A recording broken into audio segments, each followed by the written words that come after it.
आपण ऐकत आहात झलक. लेखक सुहास शिरवळकर. 1. असाच एक मे महिना. सुट्टीचा, गर्दीचा, पाहुण्यांचा. एसट्या फुल. गाडीत पाय ठेवायला जागा नाही. यजमानाला झोपण्यासाठी गॅलरीचा आश्रय घ्यावा लागतोय. हॉटेल्स माणसांनी ओसंडलेली, बागांची जत्रा झालेली.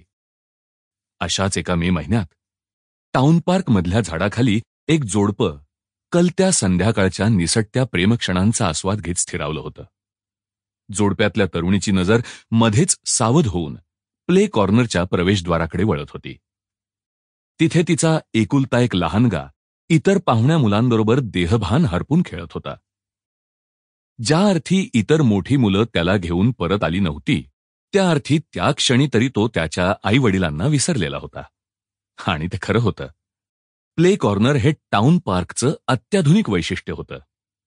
झोपाळा, घसरगुंडी याबरोबरच मुलांसाठी कमी वेगाच्या रिमोट कंट्रोल कार्स, छोट्या ट्रेन्स, स्केटिंग अशा गमतीदार खेळांचीही तिथे लयलूट होती.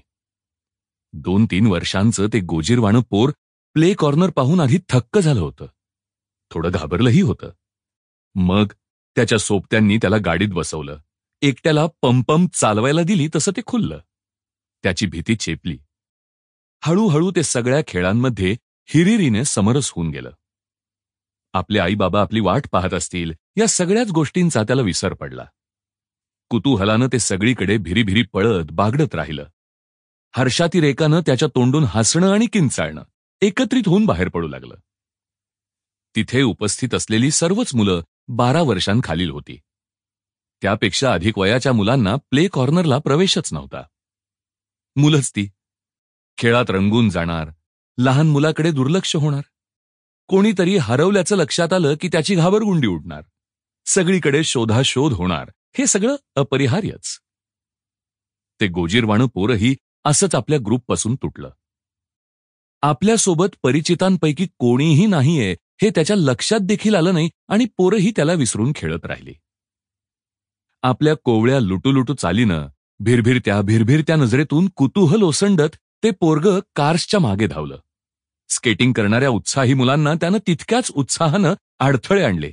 ए जा तिकडे, ए पोरा हो बाजूला, अशा दमदाट्या व्हायला लागल्या तसं ते थोडं बावरलं. तिथून आपला तोल सावरत त्यानं घसरगुंडी, झोपाळा विभागाकडे आपला मोर्चा वळवला. हा विभागही काही कमी गमतीचा नव्हता असं त्याचं मत पडलं असावं. छोटे छोटे झोपाळे, इवल्याशा घसरगुंड्या, आकाशाला भिडणारे मोठे झोपाळे, मान वर करूनही टोक न दिसणाऱ्या उंच घसरगुंड्या. पण तिथे गर्दी होती, नंबर होते. त्याला कोणी मध्ये घुसू देईना. आपण रांगेत उभे राहिलो तर आपल्यालाही हे सगळं खेळायला मिळेल हे त्याच्या लक्षात येईना. त्यापेक्षा आणखी गमतीदार खेळ दिसत होते आणि तिथे इतकी गर्दी पण नव्हती. लोखंडी नळ्यांचे उंच उभे आडवे बार होते. मुलं त्यावर माकडांसारखी चढत होती, पाय अडकवून उलट लटकत होती.